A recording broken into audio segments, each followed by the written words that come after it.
Friends, ಎಲ್ಲರಿಗೂ ನಮಸ್ಕಾರ. ಭಾಗ್ಯಶ್ರೀ ಕಿಚನ್ಗೆ ಸ್ವಾಗತ. ಇವತ್ತು ನಾನು ಪೂರ್ಣಾವಳಿ ಪಲ್ಯ ಮಾಡೋದು ತೋರಿಸ್ಕೊಡ್ತಾ ಇದ್ದೀನಿ. ಫಸ್ಟ್ ನಾನು ಕಡಲೆಬೇಳೆನ 2 ಅವರ್ ನೆನೆ ಹಾಕಿಟ್ಕೊಂಡಿದ್ದೆ. ಮತ್ತು ಬೆಳ್ಳುಳ್ಳಿ, ಹಸಿಮೆಣಸಿನ್ಕಾಯಿ, ಖಾರ, ಕರಿಬೇವು, ಖಾರದ ಪುಡಿ, ಕೊತ್ತಂಬರಿ, ಶೇಂಗಾ ಮತ್ತು ಹುಣಸೆ ರಸ. ಸ್ಟವ್ ಮೇಲೆ ಒಂದು ಕಡಾಯಿ ಇಟ್ಕೊಂಡಿದ್ದೀನಿ. ಒಂದು ಸ್ವಲ್ಪ ಎಣ್ಣೆ ಹಾಕ್ಕೊಳ್ತಾ ಇದ್ದೀನಿ. ಎಣ್ಣೆ ಕಾದ ನಂತರ ಶೇಂಗಾ ಹಾಕ್ಕೊಳ್ತಾ ಇದ್ದೀನಿ.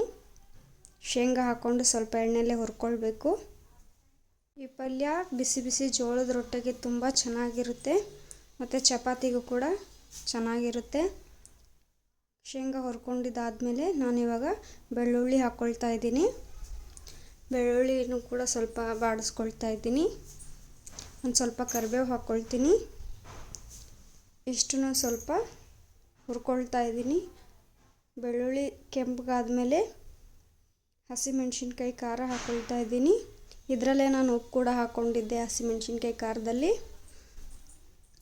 ಇವಾಗ ಸ್ವಲ್ಪ ಅರಿಶಿನ ಹಾಕ್ಕೊಳ್ತಾ ಇದ್ದೀನಿ. ನೋಡಿ, ಇವಾಗ ಕಡಲೆಬೇಳೆ ಹಾಕ್ಕೊಳ್ತಾ ಇದ್ದೀನಿ. ಇಷ್ಟನ್ನು ಚೆನ್ನಾಗಿ ಮಿಕ್ಸ್ ಮಾಡಿಕೊಂಡು ಮೇಲೆ ಮುಚ್ಚಿ 2 ನಿಮಿಷ ಹಾಗೆ ಬಿಡ್ತೀನಿ.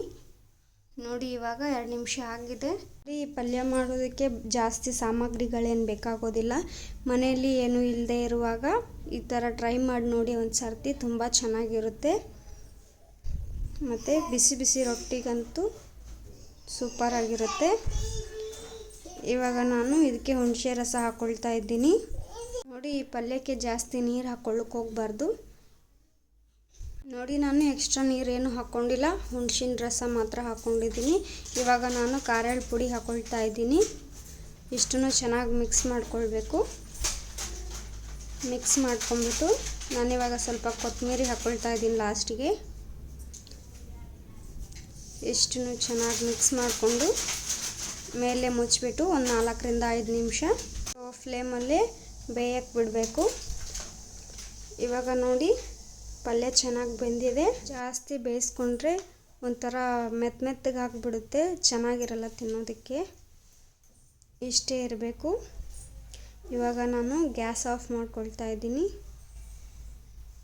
ನೋಡಿದ್ರಲ್ಲ ಫ್ರೆಂಡ್ಸ್, ಪೂರ್ಣಾವಳಿ ಪಲ್ಯ ಮಾಡೋದು ಹೇಗೆ ಅಂತ.